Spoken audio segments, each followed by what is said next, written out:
Ya ini mata ya, noise-nya kecil. Baik, terima kasih Bang Sam. Bismillahirrahmanirrahim. Assalamualaikum warahmatullahi wabarakatuh. Sebagaimana kita ketahui bahwa pada Kamis 10 Juli 2025 yang lalu, Kombes Pol Ade Arisam selaku Kabid Humas Polda Metro Jaya mengumumkan peningkatan status dari tahapan penyelidikan ke penyidikan laporan terhadap klien kami Roy Suryo dan yang lainnya yang sebelumnya dilaporkan oleh Saudara Joko Widodo pada 30 April 2025 yang lalu. Menurut Polda Metro Jaya, peningkatan status ini bukan hanya terkait laporan Saudara Joko Widodo, tetapi juga sejumlah laporan dari Polres lainnya yang dilimpahkan atau dikonsolidasi oleh Polda Metro Jaya. Ada 5 laporan dari Polres yang lainnya dan kami pernah mendapatkan undangan klarifikasi. Namun dari 5 laporan tadi, 2 dinyatakan gugur karena pihak pelapor tidak mengajukan klarifikasi saat diundang, dan 3 dinaikkan ke tahap penyidikan. Artinya ada 4 laporan dari total 6 laporan yang ditingkatkan statusnya dari penyelidikan ke penyidikan. Sebagaimana kita ketahui, Saudara Joko Widodo sendiri melaporkan dengan dugaan tindak pidana pencemaran 310 KUHP, fitnah 311 KUHP, dan 27A Undang-Undang ITE terkait menyerang kehormatan menggunakan sarana ITE. Namun di luar itu, kami juga menyebut ini penyelundupan hukum ya. Saudara Joko Widodo melaporkan dengan pasal 35 Undang-Undang ITE yang ancaman pidananya 12 tahun penjara, juga pasal 32 Undang-Undang ITE yang ancaman pidananya 8 tahun penjara. Ini yang dulu sering kami sebut upaya untuk kriminalisasi, karena dimasukkan pasal-pasal yang tidak relevan dengan delik pencemaran dan fitnah dengan target kalau nanti statusnya naik ke penyidikan dan ditetapkan tersangka, polisi bisa menggunakan kewenangan untuk melakukan penahanan berdasarkan KUHP karena ancaman pidana yang bisa ditahan itu minimum 5 tahun penjara. Dan dengan dimasukkannya pasal 35 dan 32 Undang-Undang ITE, melalui laporan Saudara Joko Widodo ini, polisi nanti bisa mengambil langkah untuk menahan walaupun dalam persidangan pasal-pasal ini tidak terbukti begitu. Dan itulah modus operandi kriminalisasi yang sering kami temui, bukan hanya di kasus klien kami hari ini. Yang kedua, laporan-laporan yang lainnya itu dilaporkan ada yang dari Polres Jakarta Selatan yang mengatasnamakan Peradi Bersatu, unik sekali, lucu, bahkan aneh. Dia melaporkan diantaranya adalah kabar bohong, pemberitahuan bohong, 28 ayat 3 Undang-Undang ITE. Selain itu pidana sara, 28 ayat 2 Undang-Undang ITE, dan juga pasal 160 KUHP tentang penghasutan. Tetapi pelapor ini sendiri bohong. Dia menuduh kami mengedarkan kabar bohong, klien kami ya. Pelapor sendiri mengedarkan pemberitahuan bohong. Apa pemberitahuan bohongnya? Kemana-mana mengaku yang melaporkan adalah Peradi Bersatu. Tetapi saat kami diundang klarifikasi, tidak ada satupun laporan dari para pelapor itu yang namanya disebut sebagai atas nama Peradi Bersatu. Ada yang laporan yang diminta untuk klarifikasi itu antaranya yang pertama Andi Kurniawan, yang kedua Samuel Sweken, Kapriani, Lesumanan, dan Kahan Rahayan. Ada satu Samuel Sweket ya. Jadi tidak ada satupun atas nama Peradi Bersatu. Di dalam sebuah diskusi media ketika kami soal itu ya kebingungan begitu. Dan saya terus terang tersinggung karena saya anggota Perhimpunan Advokat Indonesia atau Peradi, dan saya sebenarnya tidak terima ada organisasi dimanfaatkan untuk kegiatan yang bisa kita kategorikan ikut-ikutan mengkriminalisasi begitu. Nah, yang kedua, tentu kami harus memberikan sikap terhadap apa yang sudah diumumkan. Sikap kami yang pertama tentu saja ini tindakan yang terlalu dini, atau bahasa hukumnya itu prematur. Apa prematurnya? Pertama, kasus pencemaran ijazah palsu ini tidak bisa dilepaskan dengan kasus dugaan pemalsuan dokumen yang sudah dilaporkan di Barreskrim Mabes Polri. Walau hanya Dumas, kasus di Barreskrim itu sampai hari ini belum tuntas. Terakhir, ketika 22 Mei, Johandani Rahajopuro selaku Direktur Tindak Pidana Umum Barreskrim Mabes Polri menyatakan menghentikan penyelidikan dugaan pidana pemalsuan ijazah saudara Joko Widodo, telah dilakukan proses koreksi melalui apa yang disebut dengan gelar perkara khusus di tanggal 9 Juli 2025. Dan gelar itu belum ada hasil yang disampaikan kepada kita, pada publik. Harusnya setidaknya menunggu proses gelar ini diumumkan kepada publik.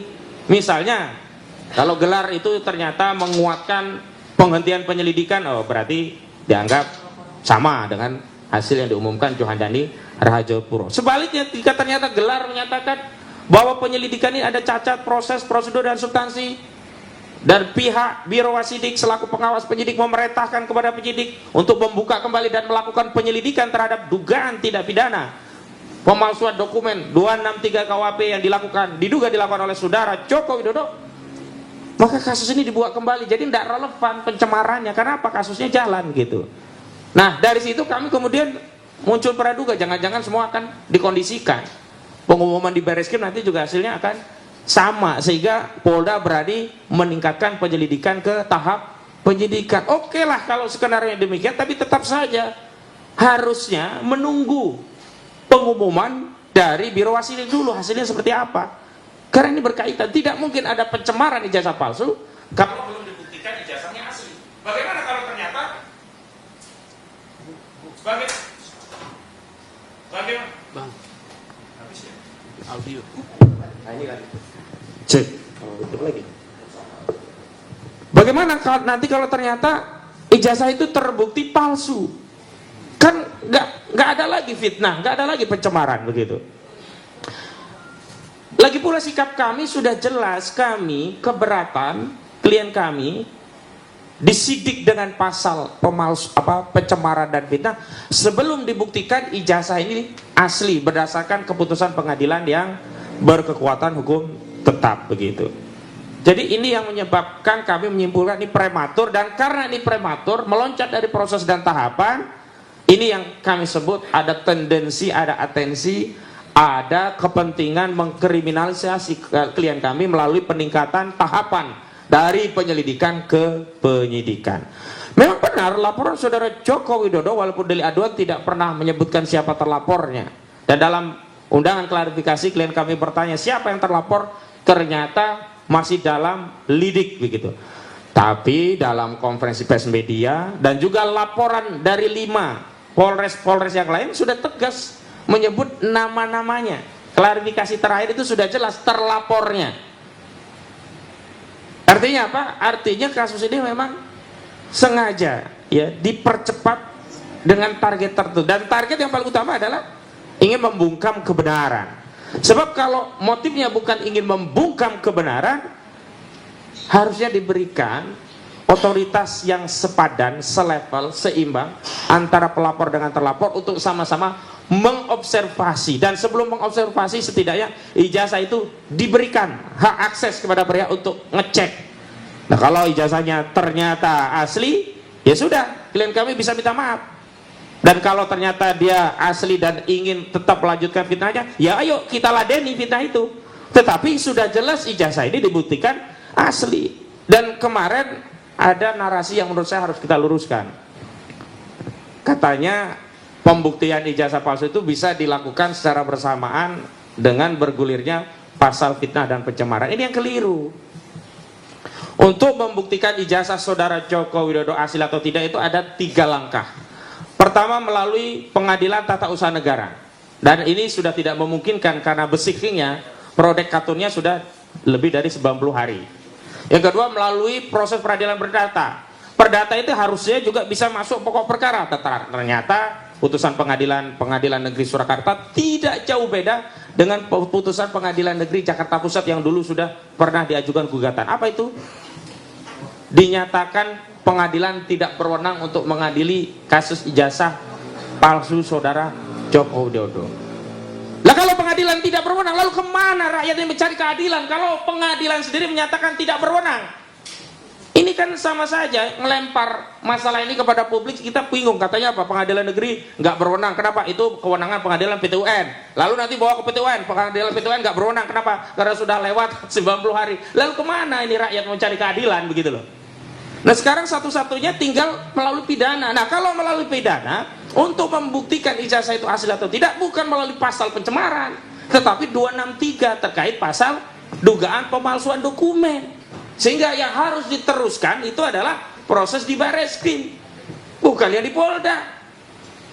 Coba adil gak? Klien kami dilaporkan hanya potensi masuk penjara, tapi untuk dalam rangka membuktikan ijazah saudara Joko Widodo asli. Ya kan gak seimbang posisinya, karena sudah posisi nanti jadi terdakwa. Sementara hari ini yang tertuduh, yang pertamanya harus diadili dulu itu saudara Joko Widodo, yang hari ini prosesnya masih dalam tahap gelar perkara khusus dan belum ada pengumuman. Dan yang ketiga, apa yang kami sebut prematur itu juga kita tahu lah. Ini kan sudah menjadi bukan rahasia publik ya, sudah menjadi pengetahuan publik. Kasus ini kan bukan kasus Roy Suryo dan kawan-kawan loh. Ini sudah kasusnya rakyat. Kita tahu saat konferensi pers Kombes Pol Ade Arisan Indardi ketika ditanya oleh media, pelapor saudara Joko Widodo saat membuat laporan polisi, apakah ya termasuk skripsi melampirkan ijazah asli? Apa jawabannya? Fotokopi. Tadi sudah dijelaskan, fotokopi. Asli atau tidak Pak? Fotokopi. Asli atau tidak Pak? Fotokopi. Lalu pertanyaannya, bagaimana mungkin bukti dari pelapor yang hanya fotokopi kemudian segera dinaikkan tahapannya ke tahapan penyidikan, yang ujung daripada penyidikan itu akan ada tersangka. Harusnya kalau memang mau dinaikkan, ya ijazah saudara Joko Widodo yang katanya asli tadi disita oleh Polda Metro Jaya, dilakukan tes laboratorium forensik ya, lalu hasilnya itu baru dijadikan dasar untuk menaikkan tahapan ke penyidikan. Oh benar ini berarti ada fitnah. Kenapa? Ternyata indikasinya ijazah ini adalah asli, begitu loh.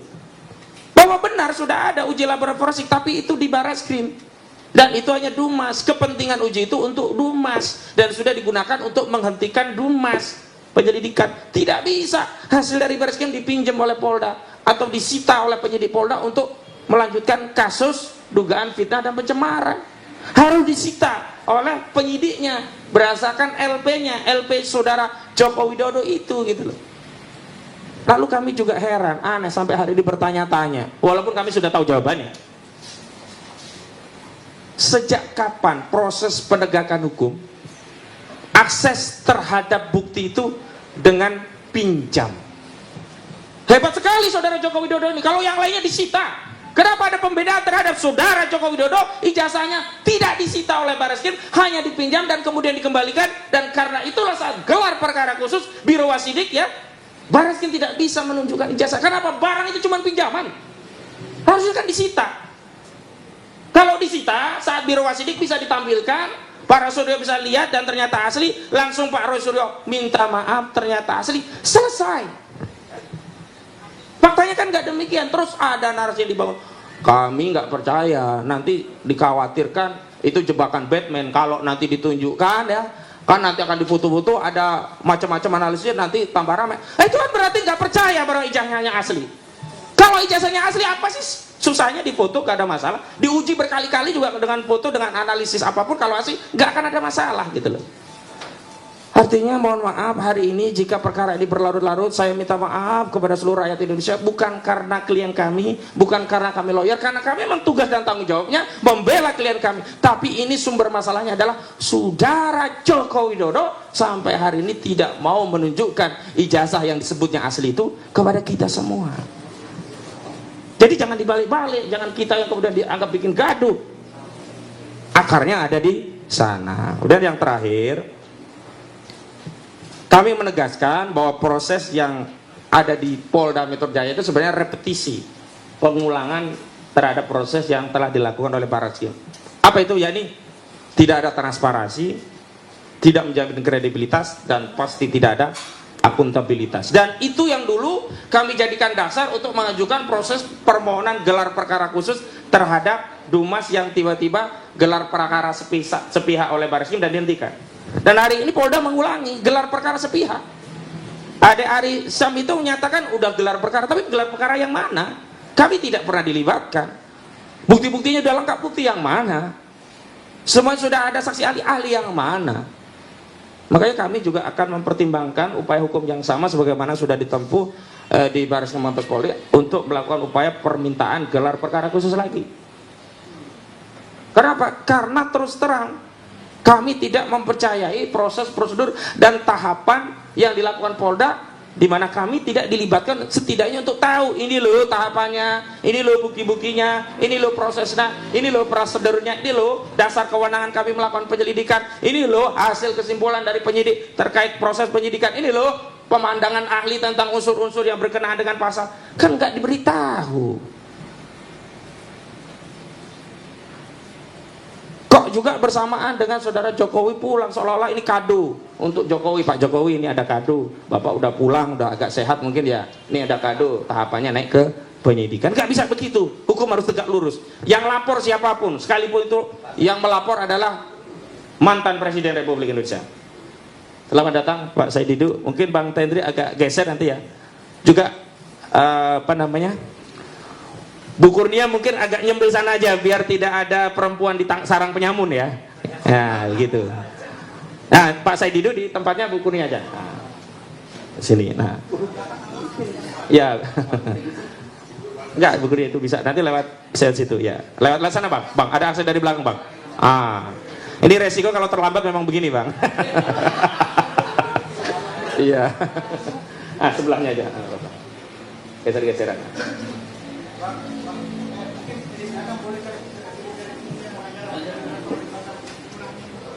Ya. Oke. Masih ada satu lagi nggak? Mungkin ada satu yang geser untuk mengganti ya. Yang penting cukup. Baik, saya lanjutkan. Jadi ketika kami rencana mengambil upaya hukum untuk mengajukan gelar perkara khusus, itu adalah bagian dari proses agar apa yang dilakukan oleh institusi kepolisian yang kita sayangi, kita cintai itu benar-benar transparan, kredibel dan akuntabel, sehingga apa? Hasilnya bisa dipertanggungjawabkan kepada publik. Dan tentu saja terkait apa yang akan dilakukan tim kami nanti juga Bang Rizal Fadila juga sudah menyiapkan rencana lanjutan terhadap proses digelar perkara khusus. Kami ingin tegaskan ada dua hal yang berbeda. Gelar perkara khusus kemarin itu hanya mengevaluasi proses yang sudah dijalankan oleh Bareskrim Mabes Polri, tidak membahas tentang bukti baru apa yang dimiliki oleh pelapor, tidak. Makanya kenapa Pak Rosuryo dan Pak Rismon itu masuk, itu bukan bukti baru yang dibawa, bukti yang sebelumnya sudah dikirim ke Bareskrim bagian dari lampiran Dumas tapi tidak diperiksa. Ini kan sudah ada motif kalau begitu, hanya memeriksa sesuatu yang menguntungkan dari pihak saudara Joko Widodo yang kesimpulan akhirnya adalah dihentikan, sementara dari Pendumas ditinggalkan. Makanya kita minta gelar perkara lagi, lalu dievaluasi apa yang hasil dari Bareskrim, termasuk kita jelaskan ada bukti-bukti ahli, keterangan ahli yang kemarin belum sempat diproses oleh Bareskrim. Jadi begitu, tidak terkait novum atau bukti baru ya. Nah, adapun terkait bukti baru, nanti Bang Rizal Fadila akan menjelaskan kenapa. Karena seiring dengan perjalanan kasus ini, ternyata makin kesini makin kita temukan banyak dokumen, keterangan dan selebihnya yang makin menguatkan bahwa ijazah saudara Joko Widodo ini memang bermasalah. Saya kira itu saja penjelasan saya, dan mohon maaf Pak Nur Sam, untuk biar lebih tahu dulu mungkin bisa dibacakan dulu oleh Pak Samsir Jalil karena sudah jadi nanti. Setelah ini pembacaan dulu. Baik, saya kembalikan kepada Pak Nur Sam. Ya, makasih. Kita ke itu ya, pembacaan penekanannya kan sederhana sebenarnya, bahwa sampai hari ini belum ada kepastian soal ijazah Jokowi. Pengadilan hanya menyatakan bahwa tidak berwenang memeriksa. Itu jadi clear. Jadi tidak boleh ada menjustifikasi, ini kan sudah selesai, tidak bisa. Karena ini belum gitu ya. Karena tidak masuk di pokok perkara.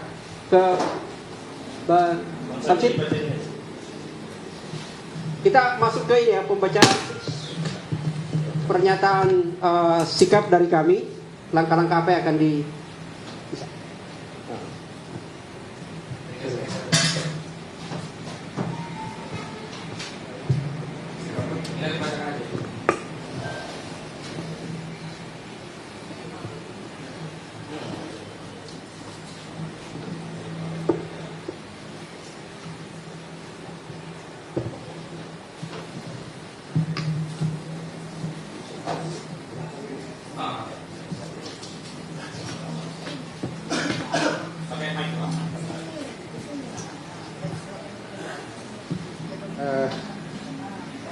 Saudara sekalian, saya membacakan pengumuman Polda Metro Jaya Primatur, kasus penyemaran dan fitnah ijazah palsu Jokowi tak dapat ditingkatkan ke penyidikan tanpa pembuktian ijazah Jokowi asli.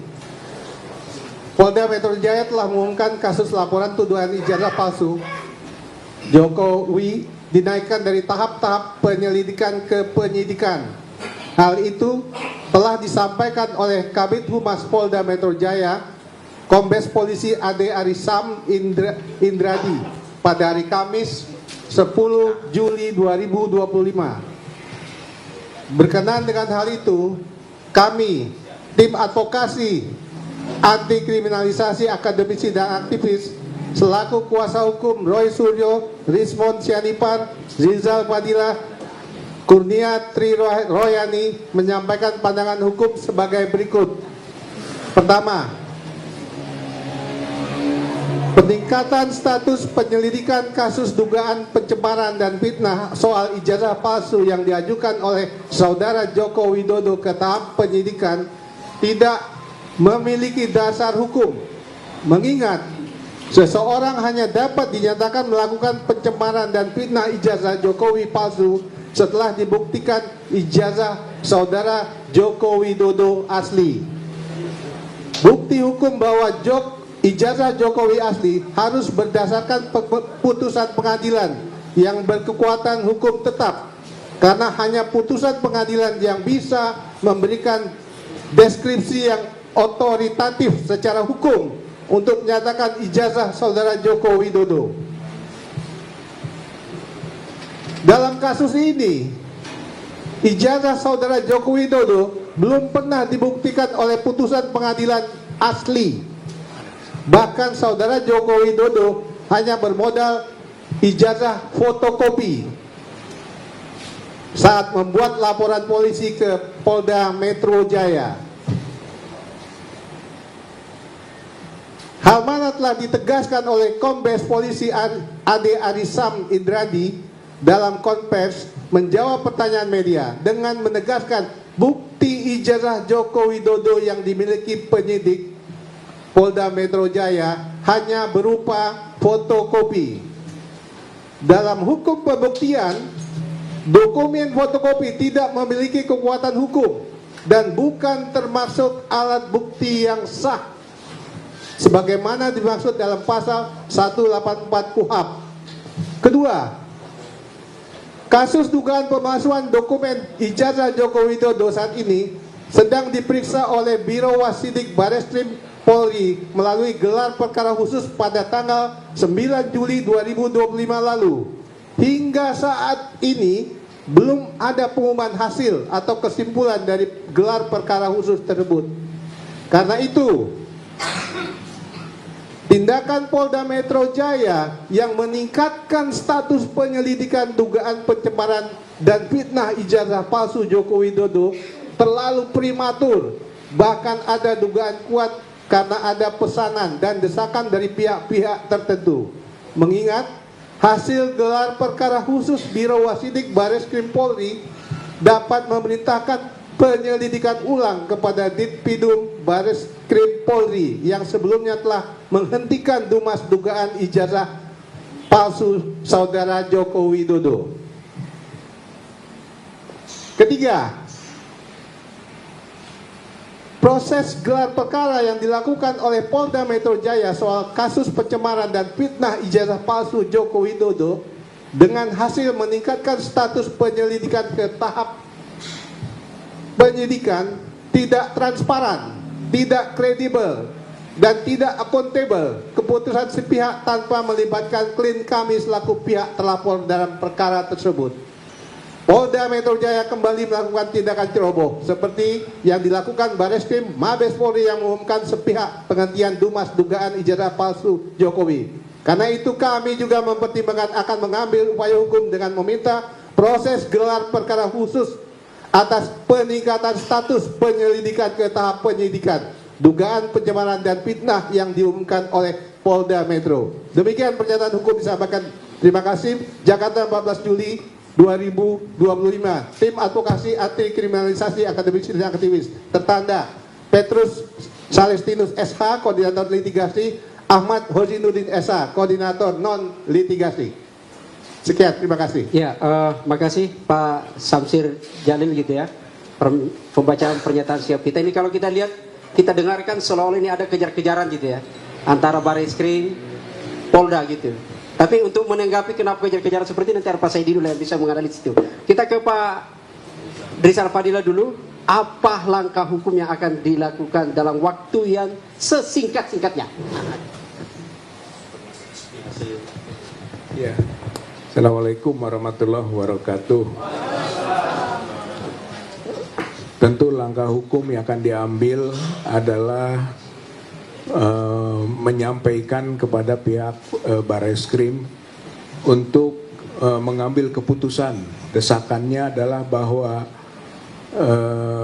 terdapat unsur pidana pada proses penyelidikan di Barreskrim ya, dengan terlapor Joko Widodo, pasal 263, 264, 266 KUHP. Jadi kita sangat yakin dan akan menyampaikan bahwa penyelidikan yang lalu itu terdapat unsur pidana. Karenanya harus ditingkatkan ke proses lanjutan, ke penyidikan sampai ke proses peradilan, di mana Joko Widodo tentu sebagai pihak pesakitannya atau terdakwanya.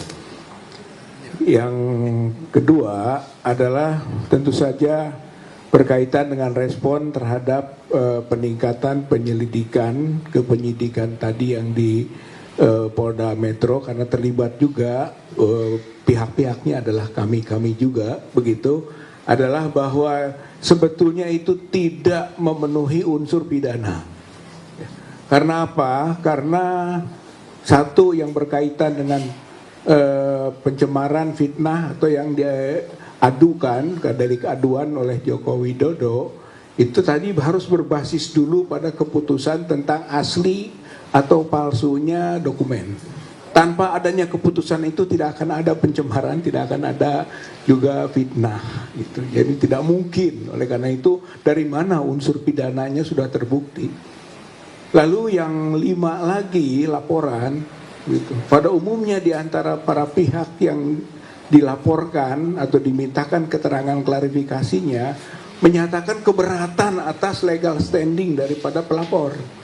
Dan itu dituangkan dalam berita acara klarifikasi. Sehingga dengan begitu unsur pidananya di mana? Jadi tidak ada unsur pidana pada yang 5 laporan dan pada 1 laporan Joko Widodo. Oleh karena itu ketika dinaikkan ke penyidikan, saya kira ini merupakan yang disebut kriminalisasi. Itulah keberatan dari kuasa hukum tadi yang disampaikan sebagai pernyataan sikapnya. Nah, khusus mengenai yang di Barreskrim itu kan belum selesai gitu ya. Bahwa gelar perkara khusus yang dilakukan kemarin itu belum sampai pada konklusi hukum. Belum gitu kan. Artinya apa? Pada gelar perkara khusus kemarin itu pada tahap ke-1 itu baru menerima informasi dari penyidik gitu kan. Penyidik yang di dalamnya ada penyelidik.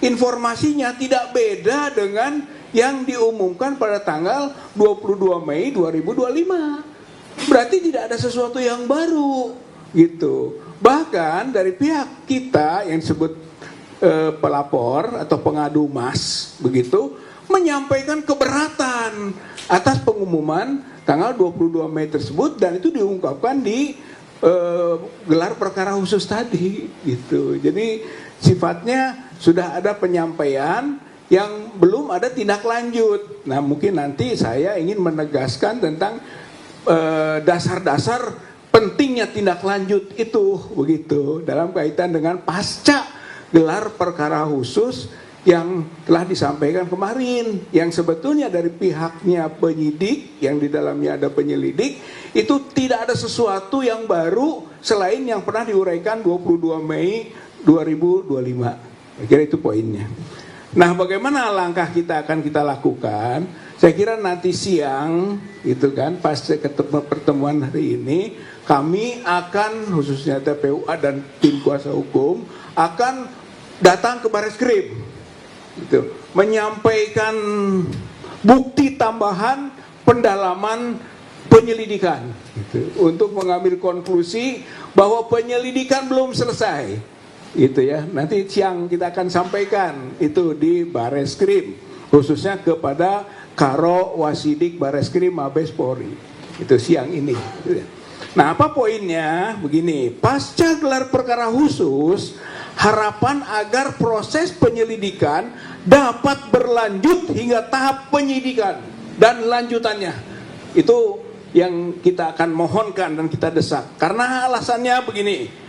Pertama, bahwa paparan dan tayangan gelar perkara khusus mengenai adanya 3 ijazah teman seangkatan Joko Widodo yang tidak identik yang diuraikan oleh ahli Dr. Rismond dan Dr. Roy Suryo.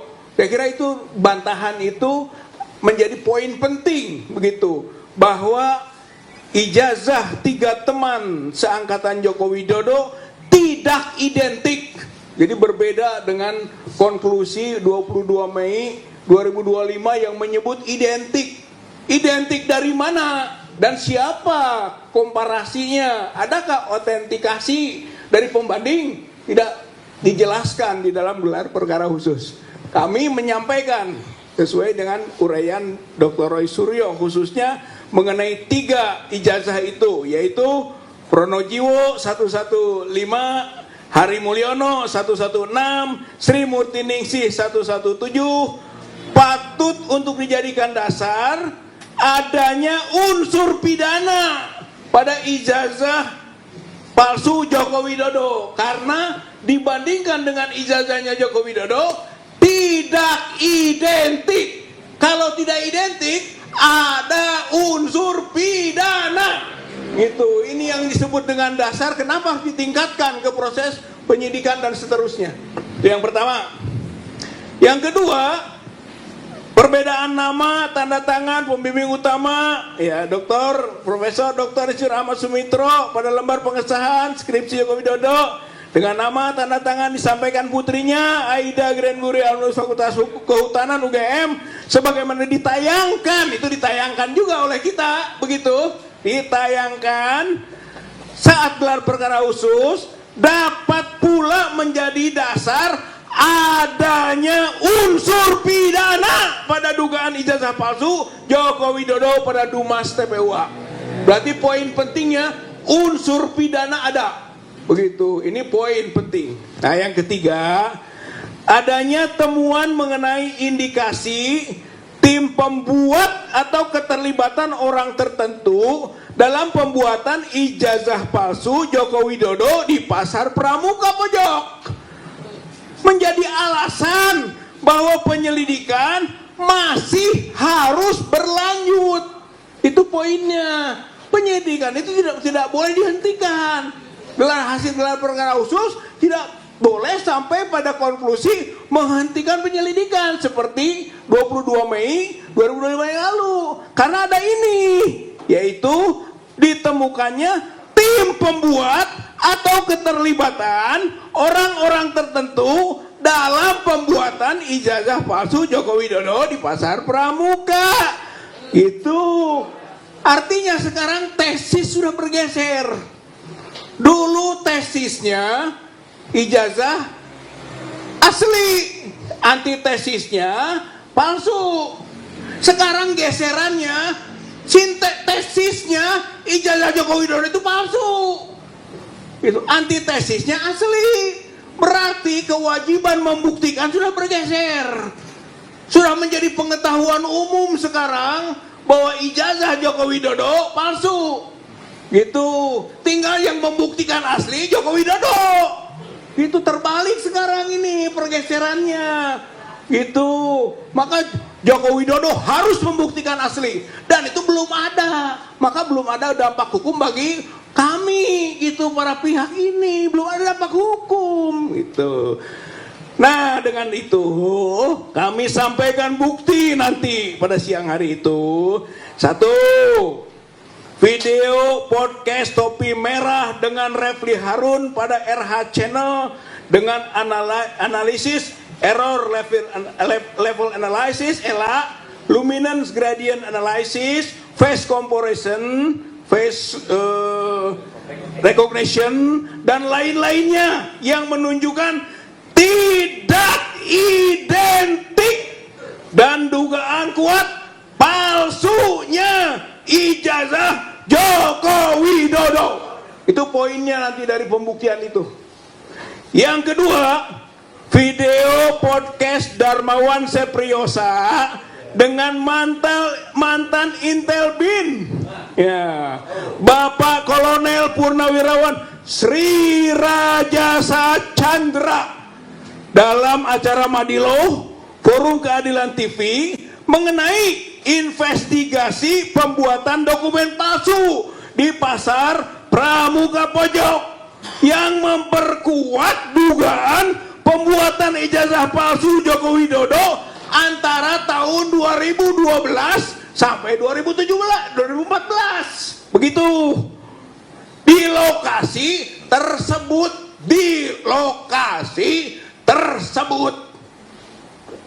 Yang ketiga, tayangan dari KNC Opposite Channel mengenai keterlibatan tim inti pembuat ijazah palsu Joko Widodo, yakni David Agus Yunanto, Anggit Nugroho, Muhammad Isnaini, Widodo, Eko Sulistyo, Sigit Widiaman, dan Paiman Raharjo. Penyebutan nama tersebut patut menjadi alasan pemeriksaan kebenarannya oleh pihak kepolisian dalam rangka penyelidikan atau penyidikan. Konklusinya, satu, unsur pidana itu terbukti dalam proses ini. Kedua adalah penyelidikan tidak boleh dihentikan. Jadi Mabes Polri tidak boleh menghentikan penyelidikan karena masih ada agenda-agenda yang harus diteruskan dalam proses penyelidikan atau penyidikannya. Saya kira itu agenda terdekat kita. Nanti siang ini akan kita sampaikan. Bahkan kalau perlu kita komunikasikan lebih dalam kepada pihak Karo, Wasidik, Bareskrim, Mabes Polri. Saya kira ini yang bisa disampaikan mengenai agenda terdekat. Terima kasih. Wassalamualaikum warahmatullahi wabarakatuh. Warahmatullahi wabarakatuh. Ya, terima kasih Pak Rizal Fadila gitu ya, prinsipal. Sekali lagi saya ingatkan teman-teman, ini ada banyak tokoh di sini ya. Bahkan yang disebut tadi Pak Chandra gitu ya, ada hadir juga di sini. Lalu, tapi sebelum beliau menanggapi lebih jauh soal di Pramuka itu, kita ke Mas Roy dulu ya. Ini seperti ada temuan baru nih, gitu ya. Di depan saya masih fotokopi juga, tapi katanya asli di belakang gitu ya. Ayo. Bismillahirrahmanirrahim. Assalamualaikum warahmatullahi wabarakatuh. Salam sejahtera untuk kita semuanya. Om Swastiastu, Namo Buddhaya. Pertama-tama terima kasih atas kehadiran seluruh rekan-rekan media, baik media mainstream maupun YouTube dan alternatif, juga kepada Saibul Bait kita, ya, pemilik kantor pengacara Pak Ahmad Yani, terima kasih, dan kepada seluruh tim kuasa hukum bidang litigasi di bawah Pak Petrus Celestinus dan juga non litigasi di bawah Pak Ahmad Kosinudin. Saya update saja, ya, alhamdulillah hari ini Senin, ya, 14 Juli 2025 sudah banyak sekali perkembangan yang ada. Dan alhamdulillah juga tadi disebutkan oleh Bang Ahmad Kosinudin, kami mendengar bahwa ada konon, sudah ada, bukan konon ya, karena diumumkan langsung oleh Kabid Humas Polda Metro Jaya, Pak Kolonel Ari, bahwa sudah naik status penyidikan hanya dengan menggunakan fotokopi. Clear. Kenapa saya mengatakan menggunakan fotokopi? Tidak pernah ada bukti, baik visual, video, tayangan maupun bukti yang langsung kehadiran Joko Widodo ke Polda Metro Jaya menyerahkan yang asli. Dia pernah datang membawa sebuah map, dan map itu ditekuk-tekuk. Ditekuk-tekuk. Kalau ditekuk-tekuk jelas tidak mungkin itu ijazah asli, karena ijazah asli itu kaku sekali dan mapnya adalah map yang sangat tebal, map kulit. Memang pernah ada seseorang bernama Wahyudi mengantarkan yang konon, nah ini saya sebut konon karena penampakan nggak pernah kelihatan. Konon sebuah ijazah dalam tanda kutip ke Mabes Polri, ke Baris Krim, itu ada orang. Tapi kemudian hanya beberapa hari dikembalikan tanpa disita. Jadi artinya Kolonel Ade Ari ketika ditanya teman-teman media, clear betul ditanyakan asli atau fotokopi. Tadi diulangi berkali-kali oleh Pak Kasunidin. Fotokopi. Fotokopi. Teman-teman tahu semua, dalam hukum fotokopi bukan bukti. Clear ya. Jadi kalau bukan bukti, kalau itu hanya berupa fotokopi, sangat janggal sekali kalau kemudian ada kenaikan status. Itu yang pertama. Yang kedua soal kenaikan status adalah kalaupun dipaksakan atau nekat dinaikkan, maka nanti pada yang harus diperiksa pertama adalah pelapor. Joko Widodo harus datang duluan ke Polda Metro Jaya, bukan kemudian sudah ada sounding-sounding minggu ini kami akan dipanggil. Itu urutannya salah besar. Joko Widodo dulu harus dipanggil. Kemudian saksi-saksi dari pihak pelapor yang dipanggil duluan. Ahli, panggil lagi semuanya di sana. Dan yang paling menarik, ini ada perkembangan dari ahli yang katanya ahli ya, yang disebut ahli digital forensik. Pada saat gelar pendapat khusus di Bareskrim, dia mengakui dia bukan ahli analog. Jadi kalau dia sendiri dihadirkan, makan tuh kata-katanya. Buat apa dia dihadirkan? Untuk sebuah bukti yang sifatnya analog. Jadi dia tidak berhak untuk menjadi ahli dalam kasus di Polda Metro Jaya. Kalau itu dipaksakan lucu. Dan dia waktu itu di Bareskrim, sebenarnya kami waktu itu bisa menolaknya karena dia tidak mendapatkan surat tugas. Kami, saya, Dr. Rismon, Dr. Tifa, Dr. Taufik, itu ada di surat tugas yang diserahkan kepada Karwasidik. Ahli digital forensik yang katanya ahli itu tidak mendapatkan surat tugas, jadi dia harusnya bisa ditendang keluar. Tapi ke atas kebaikan hati kami tidak menendang keluar. Kenapa? Kami ingin mendengar apa paparan keahliannya. Ternyata ini fakta teman-teman semua. Dan ini bisa ditanyakan kepada Karwasidik dan seluruh peserta gelar. Tidak ada satupun presentasi ilmiah yang ada. Dia bahkan melakukan ad hominem, menyerang secara pribadi Dr. Rismon, menyerang saya, menyerang teman-teman. Jadi kualitasnya sangat-sangat diragukan yang katanya ahli itu tadi. Ya, kalau itu mau dilakukan. Jadi saya menyebutnya dia ahli sastra. Kenapa ahli sastra? Hanya bisa omon-omon saja. Ya, itu faktor yang pertama yang paling penting. Nah, ini tadi yang sudah dibocorin oleh Pak Sam. Yang kedua sekarang. Lebih berkembang dari tadi yang sudah disampaikan Pak Rizal Fadilah, terima kasih, jadi saya nggak perlu ngulangi. Karena kami terus dipertanyakan kemarin, ini kan buktinya harus analog, harus ada bukti asli. Hari ini, Senin, 14 Juli 2025, kami selaku prinsipal menyatakan, kami sudah memegang 5 bendel bukti asli, ijazah asli dari Universitas Gadjah Mada. Bukan hanya fotokopi, tapi ijazahnya asli. Jadi ijazah bisa pegang bukan hanya ijazah, lengkap dengan transkrip nilai, lengkap dengan semua bukti-bukti, dan diserahkan langsung oleh, terima kasih untuk kakak-kakak kelas saya, mahasiswa UGM yang asli. Dan itu adalah dari Fakultas Kehutanan yang lulus angkatan 85. Jadi itu pada periode tahun 85 dari Fakultas Kehutanan Universitas Gadjah Mada yang asli. Jadi kami sudah mendapatkan tim hukum termasuk tim advokasi, kami sudah mendapatkan, mohon izin masih di tangan kami karena atas pesan dari yang bersangkutan kami memegang amanah betul, jangan ditunjukkan dulu, nanti di pengadilan baru ditunjukkan. Tapi saya tidak mau hanya omon-omon, saya tunjukkan nanti analisisnya. Jadi fakta ini bukan cuman omon-omon seperti pihak sono ya.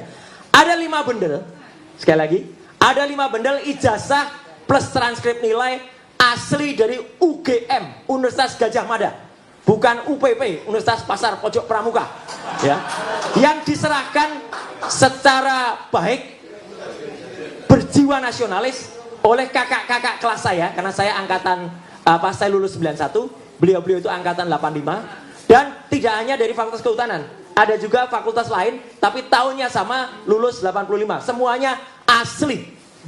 Dan apa bedanya?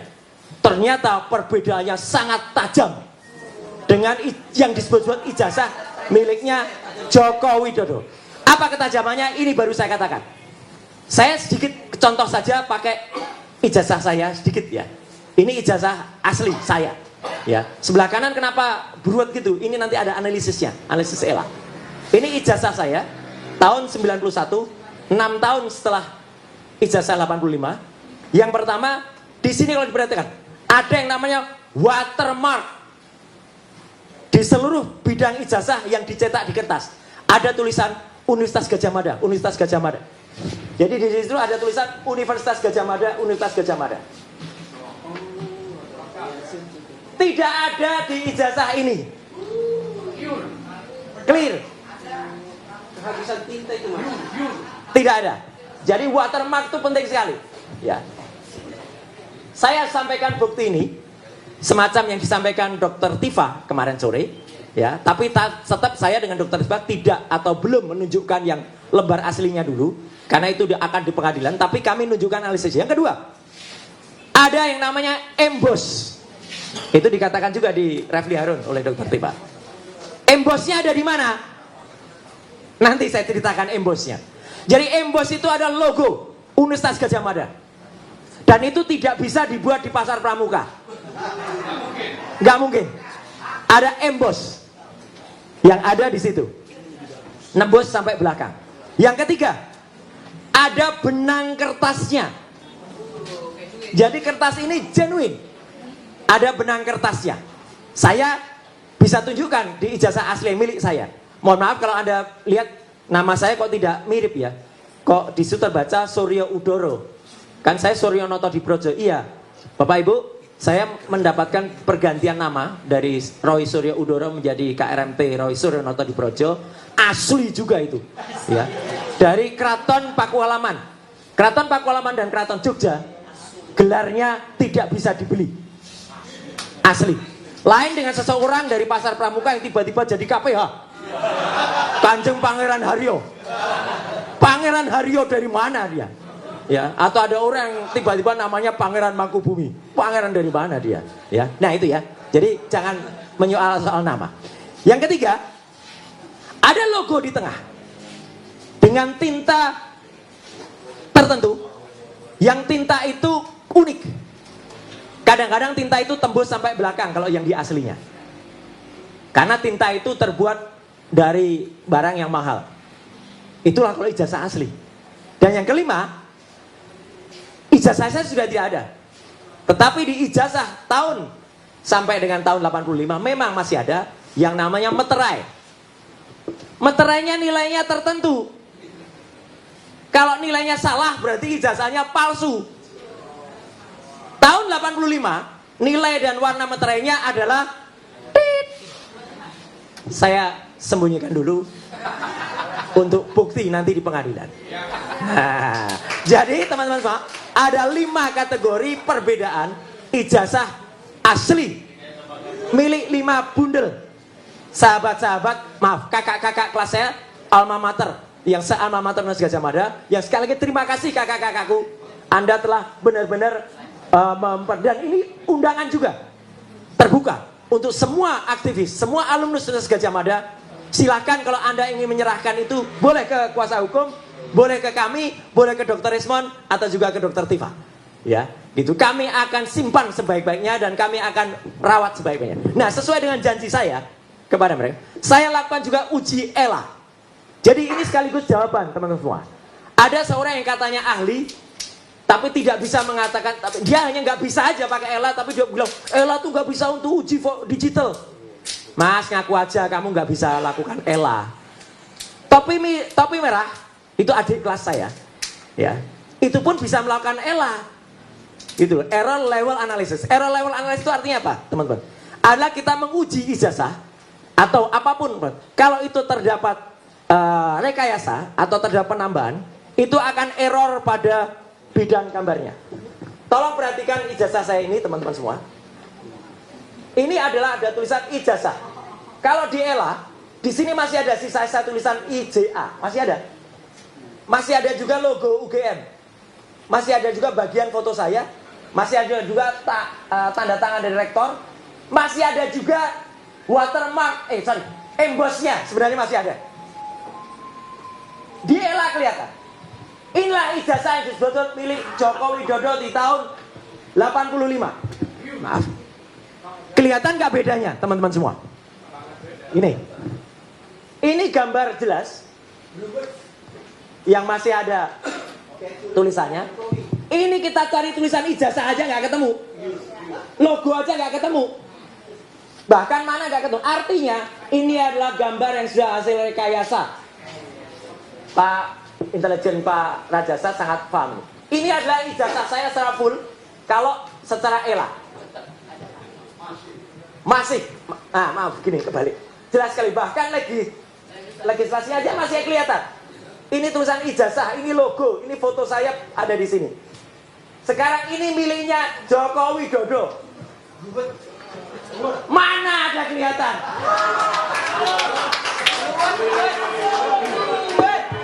Tidak ada sama sekali. Tidak ada. Sama sekali. Gelap kayak orangnya katanya. Enggak Bu, ya. Kita enggak minum, tapi artinya tidak ada. Dan hasil analisis ELA ini saya pertanggungjawabkan kepada dunia akhirat. Allahu Akbar. Tidak ada hasil pada lembar yang disebut miliknya Joko Widodo. Tidak otentik. Jadi bukan hanya identik. Dan saya sudah mohon izin kepada yang bersangkutan. Saya tidak tampilkan aslinya, tapi saya tampilkan analisis ELA-nya. Ini adalah ijazah asli angkatan 85 Fakultas Kehutanan seangkatan dengan Joko Widodo. Ada semuanya. Masih kelihatan. Tulisan ijazahnya ada, bekas logonya ada, kemudian watermarknya juga masih ada. Ya, yang 5 juga sama. Yang 4 lainnya juga sama. Aslinya ada. Jadi saya tidak hanya berani menunjukkan analisisnya, saya tidak hanya berani digitalnya, analognya ada, dan ijazah itu asli semuanya, diserahkan langsung oleh masing-masing yang bersangkutan kepada kami, ya, dan itu siap untuk dipertanggungjawabkan. Artinya apa? Ini adalah bendel bukti yang menambah, jadi tidak mengurangi, Pak. Menambah bukti yang tadi disampaikan oleh Pak Rizal Fadila. Dan bukti-bukti ini siap untuk dibawa juga ke Barreskrim. Ya, clear ya. Nah, kemudian sedikit sebelum nanti Pak Kolonel Chandra Rajasa bisa menyampaikan, saya pun tidak hanya omong-omong. Saya terjun langsung ke Pasar Pramuka. Buktinya ada di salah satu TV nanti malam. Tayangannya namanya Dipo Investigasi. Ya. Dan akan saya presentasikan lusa di acara namanya Rakyat Bersuara. Ya, bersama Dr. Tifa dan bersama Dr. Taufik. Ya, itu kami akan cerita detail banget soal ini. Artinya apa? Nanti Pak jelaskan. Saya juga sudah mendapatkan bukti temuan yang namanya, saya sulit nyebutnya profesor ya, karena profesor kok hanya 2 bulan. Dia dapat profesor itu 2 bulan dan itu dia ngaku sendiri, dari tukang sapu jadi profesor. Profesornya hanya 2 bulan. Ya, nah itu. Yang itu pun kalau di halaman Dikti, di website Dikti itu juga nggak jelas, karena katanya S2-nya di kok bukan Pasar Pramuka tapi di Mustafa Beragama, tapi ada yang nyebut S2-nya di kampus lain. Jadi nggak jelas itu ya sekolah dua. Dan dia jelas betul masih menyelenggarakan acara halal bihalal di belakang Pasar Pojok Pramuka. Jadi bohong kalau dia mengatakan dia tidak pernah lagi ke Pasar Pramuka sejak tahun 2002. Dia masih 1 Mei 2025, jadi masih beberapa hari yang lalu menyelenggarakan. Dan menariknya, di antara orang-orang yang datang itu, Pak Sri, 5 diantaranya terlibat dengan pembuatan ijazah palsu ini. Clear. Tinggal pengakuan saja, nanti cara-cara dari intelijen, cara-cara dari teman-teman semua itu akan buktikan dengan cara elitisasi, dengan cara wawancara, dengan cara apa. Tapi yang jelas mereka sudah mulai ketakutan karena bukti-buktinya sudah jelas mengarah. Makanya pasar pramuka itu habis, sudah kalau menurut saya tapi kata mereka dibakar pada akhir 2024 yang akan datang. At last but not least, Bapak dan Ibu, kita sekarang memang sedang tampak seperti bermain catur. Ini makanya gambarnya catur. Siapa yang cepat, siapa yang menang. Tapi kita semua sedang melawan sesuatu yang sangat jahat. Yang sangat jahat adalah yang mengaku-aku sebagai Raja Jawa. Ngakunya Raja Jawa. Bahkan ada anak buahnya bergerak KPH palsu. Ya, dia tidak pernah itu. Banyak cerita soal Raja Jawa itu, tapi nanti lain waktu diberikan oleh sumber Raja Jawa yang sebenarnya sudah ada. Jadi artinya apa yang kita presentasikan di sini, sekali lagi terima kasih para kuasa hukum, ya. Kita sama-sama melawan zolim, melawan tenggorak, ya. Jahat ini adalah Raja Jawa yang palsu dan itu sudah merusakkan Indonesia dan harus kita lawan. Sekian, terima kasih. Wassalamualaikum warahmatullahi wabarakatuh.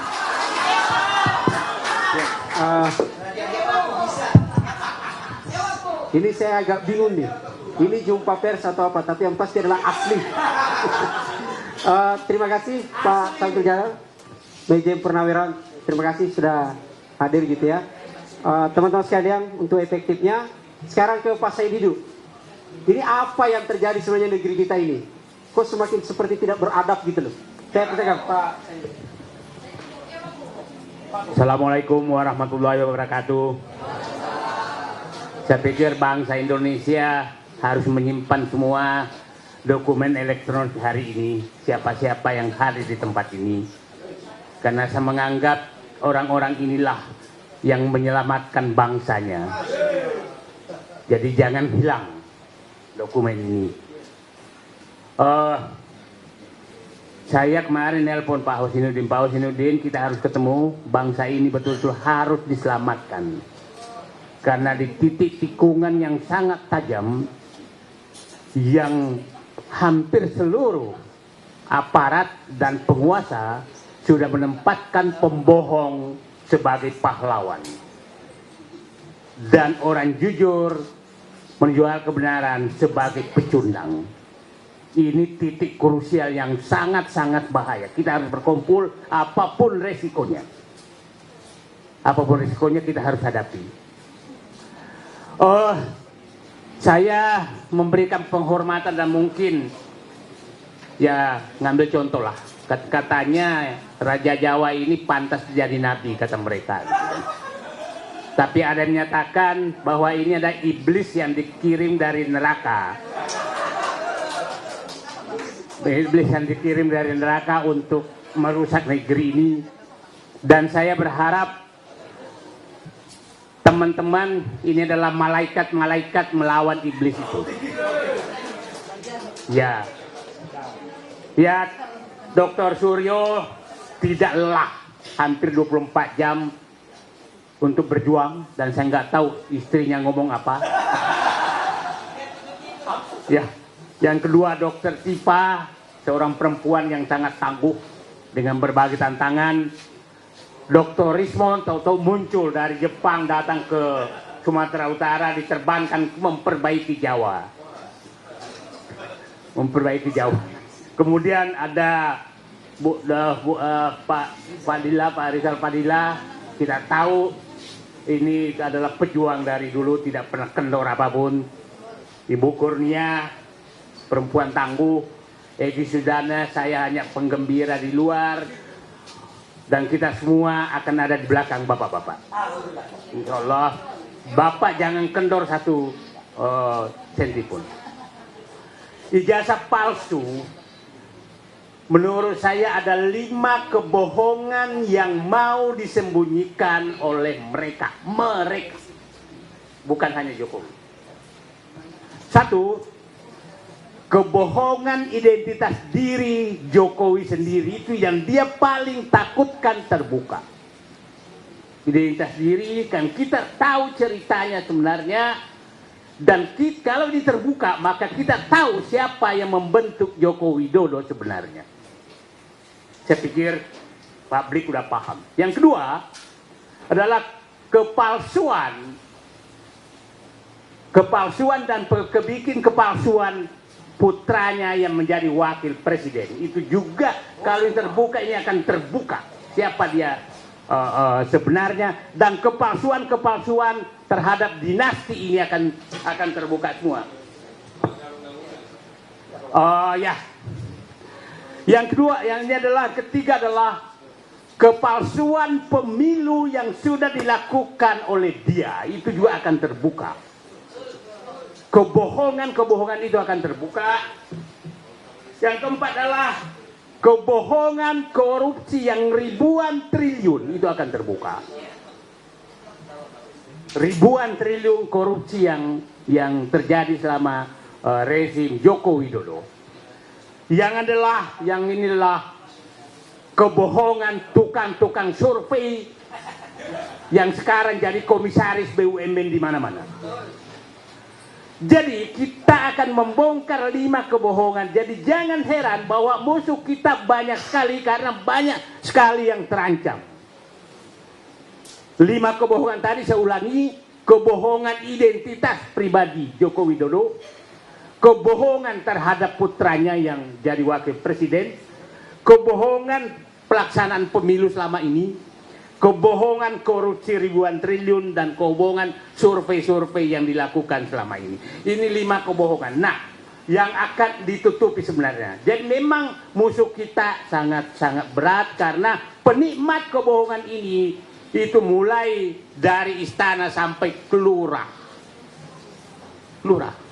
Itu ya semua.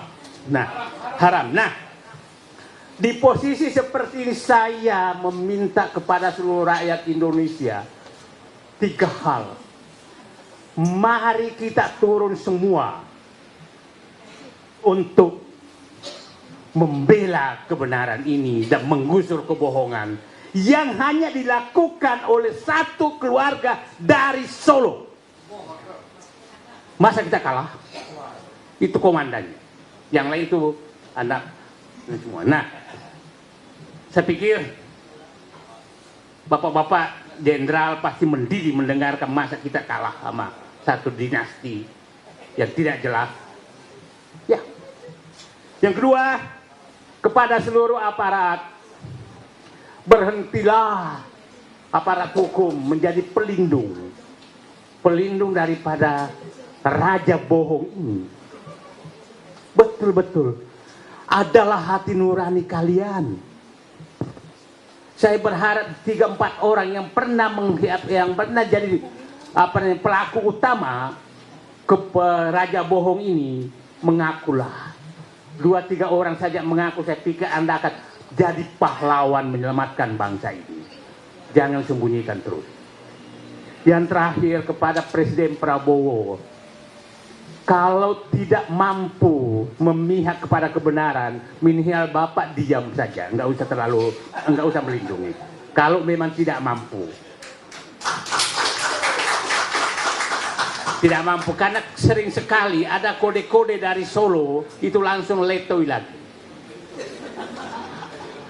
Percayalah, kalau Bapak membela kebenaran, rakyat akan ada di belakang Bapak. Tapi apabila Bapak takut terus dari raja bohong, maka batas rakyat juga ada sabarnya. Kami masih menaruh harapan pada Bapak, tapi rakyat juga ada batasnya. Kalau raja bohong ini selalu diistimewakan, maka rakyat akan keluar dengan hati nuraninya. Hanya itu saja dari saya. Hari ini titik tikungan yang sangat tajam. Kepada seluruh rakyat Indonesia, bersatulah menggusur raja bohong ini untuk menyelamatkan negara. Mulai dari Sabang sampai Merauke, turunlah, jangan diam demi bangsamu. Coba kita lihat, mulai kemarin di Aceh coba diganggu oleh menantunya, Di Papua dia coba ganggu lewat lewat oligarkinya dan lewat yang memberikan Raja Jawa, yaitu Bahlil. Jadi semua tinggal menunggu waktu akan dihancurkan oleh mereka kalau kita diam. Saatnya melawan. Bismillahirrahmanirrahim. Assalamualaikum warahmatullahi wabarakatuh. Ya, teman-teman, saya tidak akan menanggapi 5 kebohongan itu ya.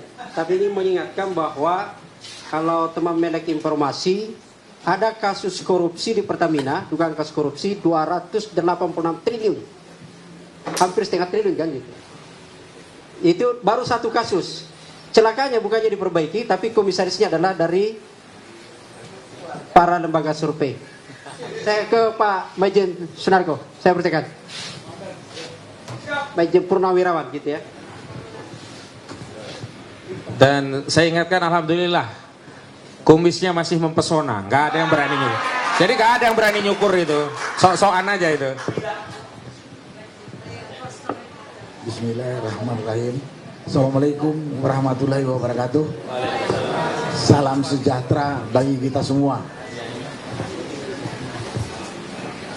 Bapak-bapak, ibu-ibu, hadirin sekalian yang saya muliakan dan saya hormati, dan saudara-saudara sebangsa setanah air yang mungkin memonitor melalui media sosial. Seperti tadi yang disampaikan oleh Pak Said Didu, saya di sini sebetulnya sebagai penggembira, ya, karena yang bermain, yang perang mati-matian sini adalah tim penasihat hukum, tim advokasi anti kriminalisasi dan sebagainya itu. Nah, pada kesempatan ini saya sampaikan kepada Bapak Ibu dan saudara-saudara sebangsa setanah air, kami penggembira mendukung penuh semua upaya kerja tim penasihat hukum atau tim advokasi anti kriminalisasi yang dilakukan oleh pemerintah terhadap anak bangsa yang sekarang sedang menuntut kebenaran. Dan saya nggak mengatasnamakan siapapun karena nanti diprotes. Karena kemarin yang kita membuat forum Purnawirawan Prajurit TNI, kemudian ada lembaga mengatakan enggak, itu kan hanya sebagian TNI yang katanya yang katanya sakit hati, nggak kebagian, saya nggak dan sebagainya. Karena itu saya tidak mengatasnamakan siapa, tapi mengatasnamakan diri saya dan teman-teman yang sehati dengan saya untuk mendukung tim advokasi anti kriminalisasi yang sekarang sedang berjalan, terutama yang menuntut ijazah palsu Jokowi di Barreskrim, dan kemudian juga mendukung tim ini yang dikriminalisasi, yang dituntut oleh si Jokowi sendiri gitu. Saya beberapa waktu yang lalu sudah pernah berkata, masalah pembuktian ijazah ini sangat mudah. Bahkan saya pernah menantang, saya kalau dikasih wewenang penuh gak sampai 2 minggu selesai ini. Saya pernah katakan ini, saya tahu ada kekuatan besar melindunginya. Tadi sudah disampaikan mungkin secara rinci oleh Pak Said Didu. Ini benar. Terbongkar satu ini, mungkin ratusan atau ribuan individu ikut terbongkar. Dan terbongkar semua kasus kebusukan, kecurangan, kejoliman dari mulai 2014 sampai hari ini. Karena itu mereka sekarang bersatu menghadapi kita. Karena itu saya mengulang lagi apa yang disampaikan oleh Pak Said Didu. Mari kita seluruh rakyat Indonesia bersatu melawannya. Dari Sabang sampai Merauke. Jangan masa bodoh. Jangan masa bodoh. Ini kelanjutan negara kesatuan Republik Indonesia yang telah didirikan oleh orang tua kita dengan darah dan jiwa. Dan ini juga untuk menjaga kelangsungan hidup anak cucu kita. Jangan diam saja. Jangan takut. Jangan takut. Ya, jangan takut. Kalau kita ngelihat atau mendengar keterangan kronologis dari tim penasihat hukum, terutama dari Pak Roy Suryo, Pak Kojinuddin, Pak Rizal Padilla, udah terang benderang, sudah terang benderang kalau Jokowi menggunakan ijazah palsu untuk menduduki jabatan dari wali kota, gubernur sampai presiden. Dan sekarang menurunkan kepada anaknya yang juga diduga pasti palsu. Karena ijazah dia cuma sampai SMP. SMA-nya tidak ada. Berarti kalau udah pakai S1, S2, S3 atau S4 palsu semua. Kalau ada S4. Jadi RT aja SMA gitu. Jadi justru pada kesempatan ini saya mengajak saudara-saudara sebangsa setanah air jangan masa bodoh. Ini menyangkut kelangsungan hidup negara, kelangsungan hidup anak cucu kita. Kita sudah lihat bagaimana hancurnya 10 tahun dipimpin oleh Jokowi. Kalau nanti kelanjutannya terah dia juga yang memimpin, mau jadi apa negara kita ini? Mau jadi apa negara kita ini? Mau jadi apa anak cucu kita ini? Sekali lagi, jangan masa bodoh. Jangan tidak peduli. Itulah dukungan saya kepada tim dan himbauan saya kepada rakyat. Kemudian kalau saya boleh memberi komentar dengan kasus sedang berjalan ini, saya sebenarnya mendengarkan kronologis penegakan hukum yang ada di Indonesia sejak 2014 sampai yang hari ini. Perut saya itu mual untuk nggak sampai muntah. Karena itu saya bilang jangan masa bodoh. Kita lihat kematian sekian 800 lebih petugas KPPS. Apa ada pengusutan hukum? Kasus kematian kilometer 50 anak buahnya Habib Rizik. Apa ya? Bukan itu penyidikan atau penyelidikan, penyidikan dan pengadilan dagelan. Kemudian kasus Sambo. Belum lagi para aktivis yang unjuk rasa. Kemudian ada kasus kecil-kecil di mana? Maksudnya bukan kecil, dari jumlah korban kecil di Kendari ada mahasiswa tertembak saat unjuk rasa, nggak jelas. Kanjuruan 130 lebih, nggak ada proses. Jadi kalau kita diam saja sekarang dengan kasus yang sekarang sedang diupayakan oleh tim penasihat hukum anti kriminalisasi yang dipimpin oleh Pak Selestinus CS ini akan terjadi lagi dagelan-dagelan yang lalu. Nah, kalau itu berlanjut terus, hari ini baru yang tadi saya sebutkan, besok, lusa atau yang akan datang bisa saja terjadi pada kita atau anak cucu kita. Mau kita? Ini kelompok-kelompok tadi dikatakan Mak saya dulu, saya ngulang saja. Katanya ini utusan neraka atau perwakilan neraka dikirim ke dunia gitu. Nah ini kan kalau dibiarkan berarti dia akan membawa kita ke neraka semua nanti. Apa mau? Sekarang kita lawan. Sekarang kita lawan. Tidak ada yang bisa kita harapkan dari kumpulan orang-orang busuk, curang, pembohong, tidak jujur. Kalau mereka memerintah atau memimpin negara, nggak ada yang bisa diharapkan dari orang-orang seperti itu. Saya ingat teman saya pernah ngomong ini. Saya sebut aja teman saya ini, Pak Refli Harun. Saya nggak akan mau masuk kelompok pemerintahan yang saya tahu dia duduk di situ dengan hasil kecurangan. Dan saya bilang yang saya ikutin Pak Refli. Karena kita tahu penipu, pembohong, manusia serakah dan rakus. Kalau mengelola satu organisasi atau mengelola negara, tak ada yang bisa diharapkan untuk rakyat secara adil. Pasti hanya berpikir perutnya, perut keluarganya, dan perut kroninya. Padahal kita punya hak yang sama untuk menikmati semua kekayaan alam negara kita yang begitu kaya raya.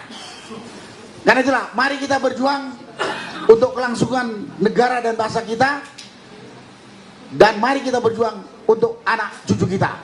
Dan ingat, tak ada yang bisa diharapkan kebaikan dari orang-orang licik, rakus, tidak jujur. Tak ada. Jangan terkecoh dengan berita-berita di medsos yang mengatakan, oh Jokowi sudah melakukan ini, pemerintah sudah melakukan ini, dan lain sebagainya. Itulah komentar saya dan ajakan saya kepada rakyat. Dan kemudian yang berikutnya yang perlu saya sampaikan, Dipersingkat Pak ya. kepada aparat TNI maupun Polri, Anda memang punya kode etik, tunduk, setia, taat kepada atasan. Kalau atasanmu itu jalan on the track sesuai konstitusi, kalau tidak, Anda tidak punya kewajiban mengikuti perintah atasanmu, malah kau yang akan ikut masuk neraka. TNI, Polri, dan penegak hukum lain. Saya bekas tentara, jadi jangan dipotong-potong. Kode etik di TNI dan Polri mengatakan kita harus tunduk, setia, taat kepada atasan. Itu sebetulnya ada kelanjutannya. Kalau atasan atau pimpinan on the track dengan konstitusi, keluar dari track konstitusi, lawan. Jangan kamu ikut masuk neraka nanti di akhirat. Itu kepada aparat. Ini saya lihat dalam penegakan hukum sekarang ini, yang saya katakan mudah banget membongkarnya, tapi kelihatan aparat dalam hari ini polisi melakukan tindakan-tindakannya absurd, gak masuk akal. Gak malu? Gak malu Anda?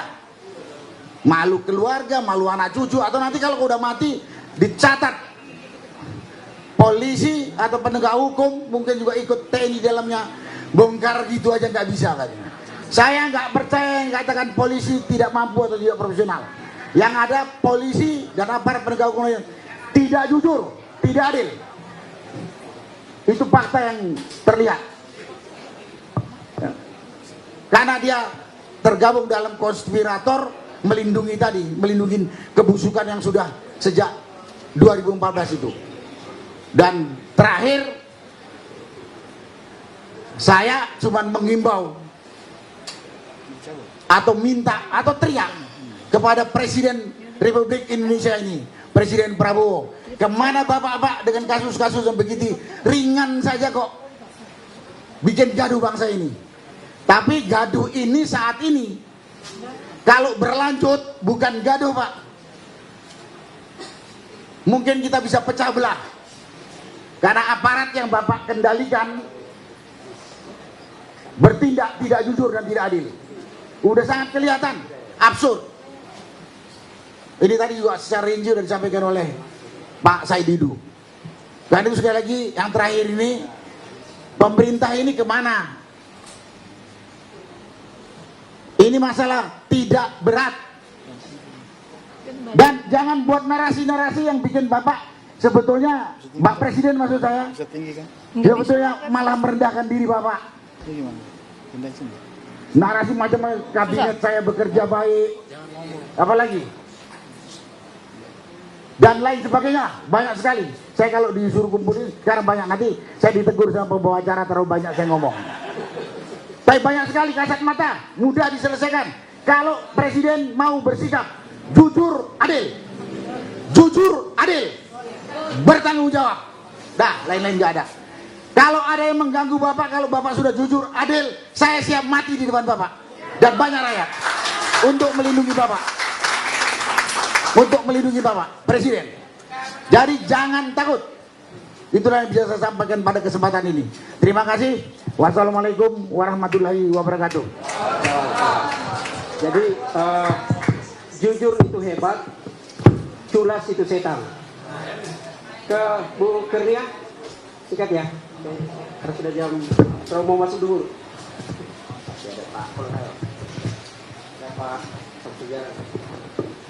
Bismillahirrahmanirrahim. Assalamualaikum warahmatullahi wabarakatuh. Ya, insya Allah saya coba untuk singkat ya, untuk menyikapi naiknya status penyelidikan menjadi penyidikan atas laporan saudara Joko Widodo dan 5 relawan pecinta matinya terhadap kami para pejuang ijazah asli bagi semua orang yang sudah mengenyam pendidikan. Ya, kami ingin mengatakan apa yang disampaikan pada hari ini tertera di mata kita semua, bahwa mohon maaf Kepolisian Republik Indonesia seperti telah melakukan suatu terus-menerus pelayanan kepada Joko Widodo. Ini indikasinya adalah bahwa gugatan PN Surakarta diberi dengan hadiah sebagai NO atau Knee on Van Clever Club. Kemudian sebagaimana kita ketahui, ijazah dinyatakan identik. Dan yang ketiga, laporan di Polda ditindaklanjuti. Kami ingin mengatakan ini adalah merupakan suatu akrobat politik. Akrobat politik itu apa sih? Kalau kita ingat, akrobat itu adalah suatu harusnya prestasi fisik yang luar biasa dalam hal melibatkan kelincahan dan keseimbangan. Ya, ini mengenai sirkus fisik trik begitu. Dan ini tidak dibutuhkan dalam penegakan hukum. Nah, oleh karena itu, kami ingin mengingatkan kepada Kepolisian Republik Indonesia bahwa sesungguhnya kami semua ini yang telah diberikan status sebagai terlapor sebelumnya sama sekali tidak pantas untuk diproses hukum. Semua peraturan ditabrak, ya, sebagaimana yang seharusnya menjadi dasar pertama kali, yaitu pasal 10 Undang-Undang Perlindungan Saksi dan Korban, di mana ayat 1 mengatakan saksi, korban, saksi pelaku, dan atau pelapor tidak dapat dituntut secara hukum, baik pidana maupun perdata, atas kesaksian dan atau laporan yang akan, sedang, atau telah diberikannya, kecuali kesaksian atau laporan tersebut diberikan dengan etikat yang tidak baik.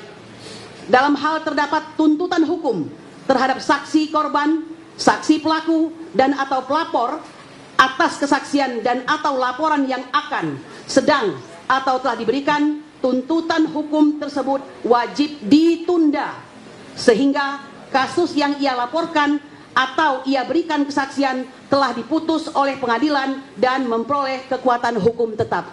Dan kita melihat bahwa semua hukum dasar ini ditabrak oleh Kepolisian Republik Indonesia. Saya ingin mengingatkan pasal 19 Undang-Undang Polri atau Undang-Undang Kepolisian, pejabat kepolisian negara Republik Indonesia dapat bertindak menurut penilaiannya sendiri untuk kepentingan umum. Tindakan ini hanya dapat dilakukan dalam keadaan sangat perlu dengan memperhatikan peraturan perundang-undangan dan kode etik profesi kepolisian Republik Indonesia. Pasal 19.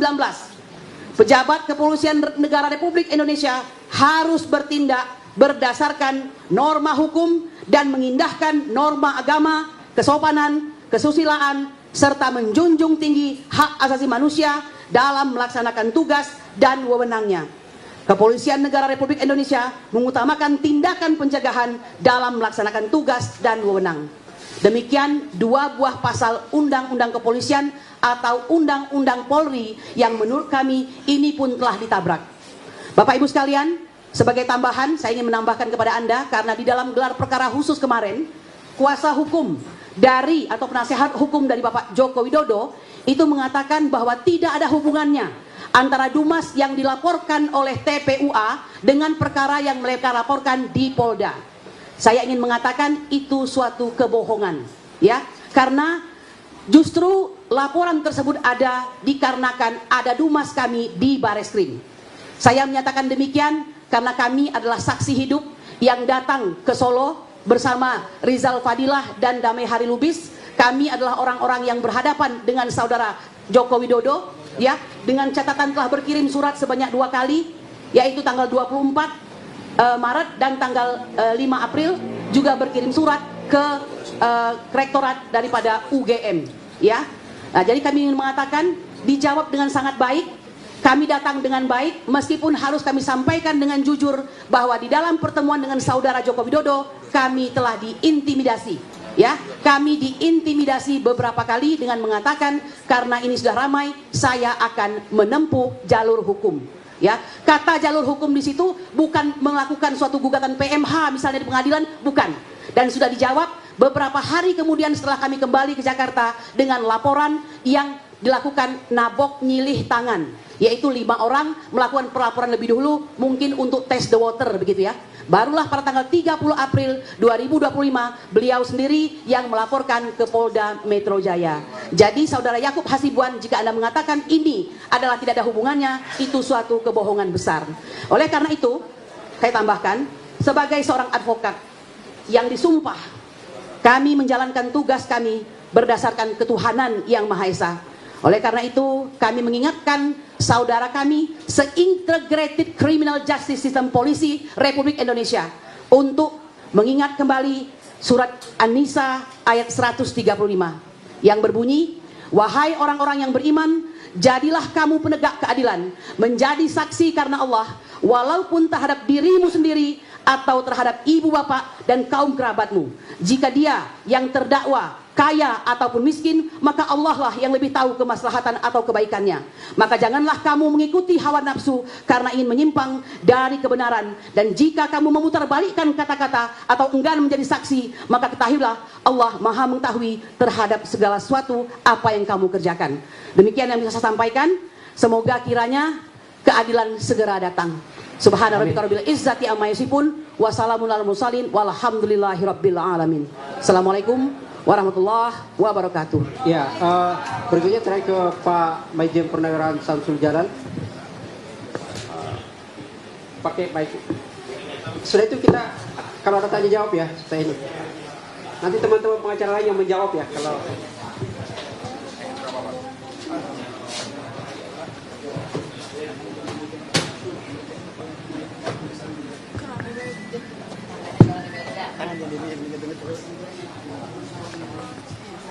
Bismillahirrahmanirrahim. Assalamualaikum warahmatullahi wabarakatuh. Selamat pagi dan salam sejahtera untuk kita semuanya. Sama saya dengan Jenderal Nako, ya. Kita ini, iya apalah ya. Tapi saya bukan pengumumira, saya mendukung penuh advokat. Ya. Masuk penerima kuasa, Pak? Iya, saya terima kuasa. Jadi saya ada juga pengacara juga. Sedikit saya kembangkan diri, saya tamatan AMN 65. Ya, dan kemarin Pak Narko itu kumpul ya. Siapa? Samsi Sedegar. Nah, itu rating saya itu. Saya baru umur 28 tahun. Kalau menurut hijrahnya 83 tahun, 38 tahun. Enggak mau. Saya nggak ada lagi. Betul apa yang dijuangkan oleh advokat kita ini yang takut, dia takut mati. Karena ini adalah jihad, ya, melawan kezoliman. Karena ada yang zolim itu kepada kita, apalagi kepada bangsa, kita wajib untuk melawannya. Kalau tidak kuat kita malah mencegahnya, dan enggak, yang selama iman adalah mendoakannya. Tapi ini bukan benar, kita sanggup untuk melawannya. Atau bilang Jenderal Nako tadi, polisi tidak akan mampu, ya. Tahu kan polisi tidur, tahu kan? Itu sudah mereportkan hari polisi bangun. Saya sudah bicara di mana-mana tuh. Dan kenyataan ini fakta, bukan apa-apa. Coba di Kendari itu ada demo itu, data Brimob bawa senjata. Loh, menghadapi rakyat pakai senjata itu kan penakut namanya.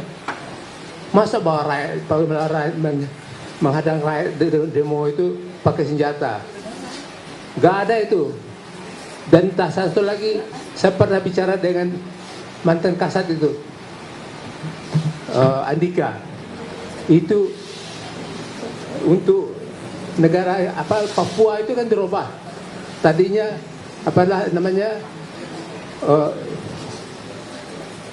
bendera ini itu untuk Irian Jayapura itu, Irian Barat itu kan dirubah menjadi KKB, kelompok kriminal bersenjata. Loh, kenapa dirubah? Mengapa nggak tetap OPM? Kenapa? Kalau sudah menjadi KKB itu adalah anunya polisi, dan saya bisa polisi nggak akan mampu, saya bilang. Buktinya yang bergerak siapa? Pasti tentara, TNI. Dan yang korban yang meninggal, yang gugur itu TNI. Polisi nggak ada yang gugur, nggak ada yang tewas karena penakutnya itu. Jadi ini nggak ada. Saya juga terima kasih kepada pengacara-pengacara yang hadir. Mari tetap berjuang. Jangan takut, jangan gentar. Ya. Dan kami Purnawirawan tidak ada istilah Pak Narko sudah nggak aktif lagi. Ingat prajurit yang prajurit tentara yang tua ini tidak akan pernah mati. Nah, ya. All soldiers never die, ya, betul. Dan kami tidak akan pernah berhenti berjuang demi negara bangsa dan negara yang kita cinta ini. Ya. Gak ada, tetap berjuang, hidupkan kebahagiaan kita ini dengan melakukan perjuangan yang terus menerus. Merdeka! Allahu Akbar! Terima kasih. Wassalamualaikum warahmatullahi wabarakatuh.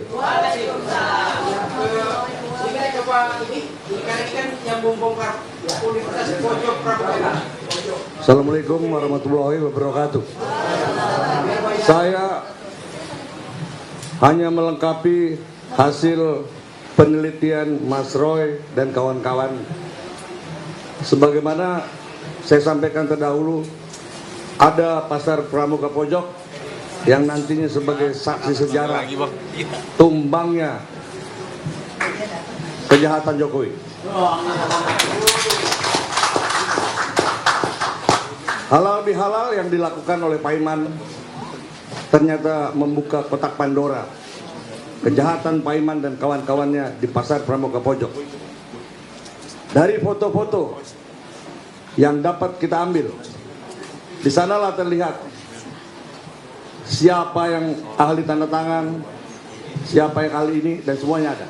Dan itu semua nama-nama sudah ada di Mas Roy dan di Sentana. Nah, kemudian hasil investigasi saya sebagai mata-mata, ya pernah pengalaman mata-mata, kemudian verifikasi silang, ditemukan pengakuan dari seorang perempuan yang mengatakan bahwa Paiman adalah otak yang mencetak ijazah Jokowi. Cuma bukan dia, ada ahlinya. Dan ini sebuah pengakuan. Nah, oleh karenanya, kenapa polisi takut untuk menyentuh Pasar Pramuka?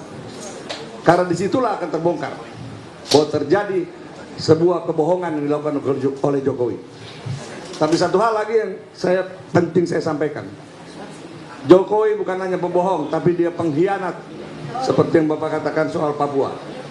Bulan Agustus 2014, berdasarkan pengakuan seorang tokoh adat di Papua Barat, Jokowi berkunjung ke Brisbane dan bertemu dengan Profesor Damins Kingsbury. Saya tahu orang ini, saya tahu persis. Menyerahkan dokumen referendum Papua Barat. Anda tahu siapa Damins Kingsbury? Dia adalah international advisor untuk Pretilin pada saat jajak pendapat. Setelah itu terjadi peningkatan eskalasi gerakan OPM. Ini adalah manuver Jokowi dengan menggunakan Profesor Damins Kingsbury. Damins Kingsbury juga adalah international advisor untuk gerakan separatis di Indonesia, termasuk terhadap GAM dan OPM. Jadi Pak, kalau kita hanya katakan Jokowi pembohong, itu masih kurang. Jokowi ada pengkhianat. Jadi kalau hari ini terjadi kriminalisasi terhadap suara kebenaran yang dilakukan oleh rakyat, diwakili oleh Mas Rosuryo dan kawan-kawan, ya, kemudian dilakukan oleh instrumen hukum di bawah kekuasaan Presiden Prabowo. Jika Prabowo melakukan pendiaman terhadap masalah ini, Prabowo juga ikut berkhianat terhadap Republik ini. Terima kasih. Sekali lagi, Bapak harus ingat, ketika Pak Jokowi ngomong depan publik, kemudian publik percaya, dia bingung karena dia sendiri nggak percaya sama omongannya. Assalamualaikum warahmatullahi wabarakatuh.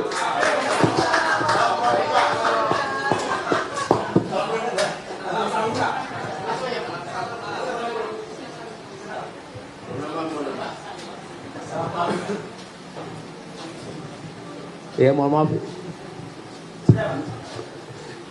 Ini ceritanya yang sekarang ini adalah pengalian isu, ya, pengalian isu. Jadi semuanya Roy Suryo saya itu dikriminalisasi. Gak ada lagi. Dan satu itu soalnya sekarang ini itu ditemukan bunker, ya. Di sana terkumpul duit triliunan, ya. Dan sekarang diamankan oleh Luhut Panjaitan. Luhut Panjaitan itu pengkhianat. Ya. Wah, didukung oleh Hendro Priyono. Ya. Hendro Priyono itu kabin, dia tahu siapa Jokowi, tahu dia. Jokowi itu PKI. Dia bukan dilahirkan di Solo, tapi dilahirkan di Desa Boyolali. Ya. Itu nama Desa Giriroto. Semua itu orang PKI. Nah, jadi ini yang perlu kita sadari bahwa sekarang si Luhut itu, ya, dia berusaha bagaimana untuk mengambil bangkernya itu, supaya jangan diambil oleh yang lain-lain dulu. Makanya ini dialihkan isu ini supaya kita ribut, jangan ijazah palsu. Ijazah palsu itu sudah palsu ya jelas. Ya.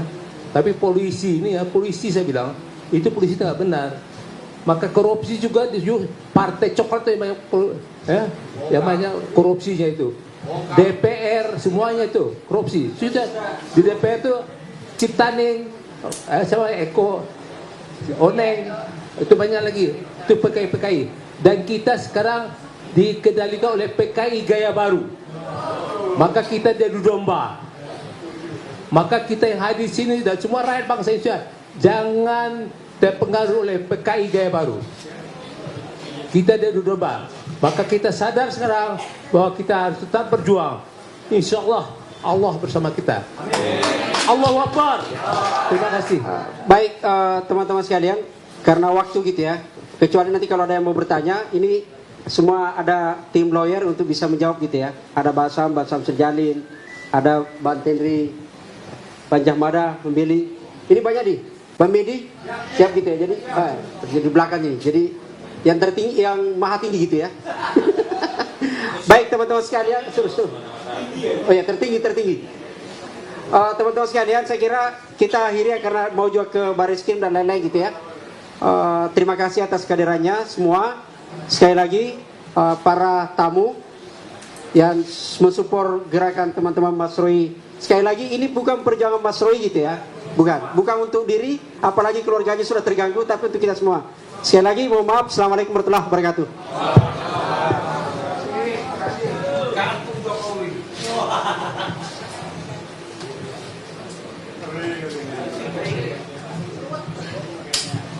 What?